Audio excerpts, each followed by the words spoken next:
Hi, I'm here with Bressie just ahead of his gig tonight in the Roisin Dubh. Just say a big hi to everyone at Galway.com. Hello, Bressie. everyone at Galway.com. There yeah. you go, so you got it. Perfect. Congrats on your album Rage and Romance hitting the top of the charts in Ireland. How have you been celebrating since you hit the I charts? didn't do a hell of a lot, to be honest, because we were in the middle of the show, so I bought myself a new guitar. That was my kind of little gift, and then I said I'll put it off. Can I ask, what type of guitar? Oh, it's J200 Gibson acoustic, so it kind of, I've never really just gone out and bought something like that. Yeah. So I'm kind of pretty happy. Cool. The album's quite different to your first one. It's more kind of like pop rock. Yeah. Well, What the first was your one, kind of main kind of influence behind that, or? Well, the restrictions on the first record were that, like, I was out in the blizzards for 2 years. I didn't have a hell of a lot of money. I was living in London 2 years in terms of songwriting. You don't get paid to songwrite. Yeah. You live off royalties, which can be really restrictive bills, sometimes. yeah. So, yeah, I was in trouble. I had to make the first album essentially in my bedroom. Okay. So the production had to be, you can't make a rock record in your bedroom. You just can't. Yeah. You can try, but it sounds awful. So, yeah, I kind of, the second album round, I kind of didn't have the same restrictions. So I felt I have a top class band.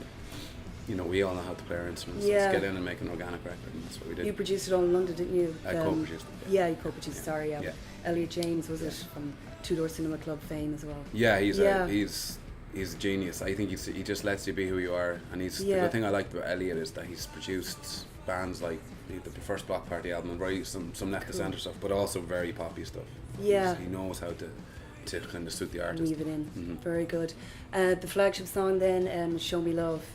There's influences of, say, Sweet's Blockbuster, would you say, or Kasabian's Shoot the Runner? Yeah, there is. You know, we got, like, 'cause I remember some guy, you know, then you get the real cynical guys who really don't have much education when it comes to music, and they send you going, oh, you ripped off the Black Keys. I was like, well, the Black Keys didn't discover guitars, guys. Yeah. If that's the case, the Black Keys have ripped off a lot of artists too, so no, it's just your music feeds music. You play a riff, so, you don't turn around and go, that sounds like, you just, unless it's blatant, and you say, if it feels right, it feels right.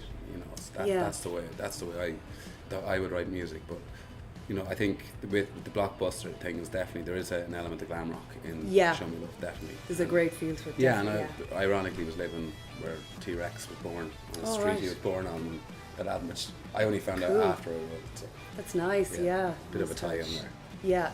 Was it last week you were part of the Cycle Against Suicide? Yeah, I'm still, that's why I'm getting physio. You must have a sore ass after that. My back and ass is in ribbons, and I did 2 weeks. Well, I did about eight of the 2 weeks, so it's 900 kilometers. So I have a physio coming here at 7 o'clock to sort my back out. That's hectic. Yeah. Very good. And you've spoken about the fact that you're pro legislation for cannabis. Yeah. So what would your favourite munchies be? Well, I don't smoke cannabis, but the thing about it is that's the fine line you skate in a country like this where people are just addicted to being offended. They're not willing to listen to reason or logic. And I was making a rational debate about it. Yeah, I read it. Yeah, and unfortunately, you get really substandard journalists who feel that it's and I better was to twist reading it. It's not the type of thing you twist. It's too serious of an issue, just to put your own slant on it and pull what you want from it. So.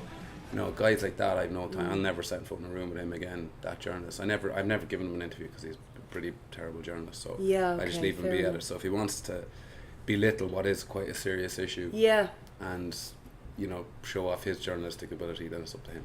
Yeah, fair play. Also, as well, you've recently opened up about your own kind of experience with anxiety, say, and panic attacks, and how do you kind of deal with that now, or how do you address it?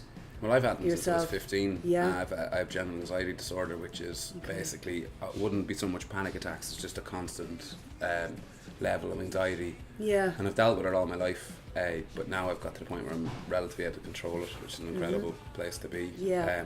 But I've had very, very dark times as well, so I think people are kind of surprised when I say that, but I have a huge responsibility to tell people about it because it's working. There's a big impact what we did in that cycle. And there's a lot of people listening, especially education kids. As well. Like it is. Yeah. It's time. This country is quite a liberal country, but it takes time. Yeah. You need to give people time to absorb it, and then we usually make the right call, the more moral, humane call. But we do take time. So I think with this one, we don't expect it to change overnight, but we've started the ball rolling. Brilliant. Yeah. Well done on that. You're a judge on The Voice, where you have to like criticize acts and performances all the time. How do you take kind of criticism to yourself? Especially say working on your new album with like having someone else producing it with you? I take criticism very well if it's Yeah. constructive Okay. and it comes from the right place, and depends on where it's coming from too. Yeah. If criticism is personal, it's not criticism, it's personal. So I think if someone sits down and go, that's not working, that's not good enough, I'm totally okay with that. Once there's offers of solutions and potential Yeah. reasons for it, and that's what I brought to the show. I'd never told anyone they had a crap voice, and I left it at that. If someone's Yeah. voice wasn't up to it, I told them how to fix it, and that's constructive. And especially, it's subjective. Singing is subjective, music's subjective. So you can't Yeah. tell anyone what's good or bad. You can just offer your opinion, and that's what I do now. And people, I've thick enough skin at this stage. Yeah, I've been in the you want industry to long have. enough. Big Yeah, time. absolutely. Was it fun working on The Voice? Yeah, Yeah. it is. It's TV is TV's easy. If you've Okay. been in the music industry, TV's a piece Right. of cake. Like, Doesn't so- look like that, but yeah. No, it is. It's kind of like you sit down and there's like runners and there's people running around Doing going, everything. "Do you want tea?" And I'm like, "Oh, awesome." You know, Okay. this is people like bringing you stuff, and Yeah. when you've done the music industry for long enough, you realise This is kicking this is back a bit. cushy. Yeah, absolutely. nice. Is Cian Egan really the biggest twat in Ireland, or Oh, you've What's all- your you've- opinion You've on all that? got him wrong. Me and Cian share a room, dressing room. Oh, we do we you? get on very Okay, well. okay. Like he is what he is, and he doesn't try to put anything on. And a lot of people don't like that. But I think that's the other side of it. It's he plays it differently? he plays it differently than I do, but he does know what he's talking about. I can tell you Yeah, that. I've sat in okay. a room and I've talked to him. He knows the industry, but he comes from a different direction than I do.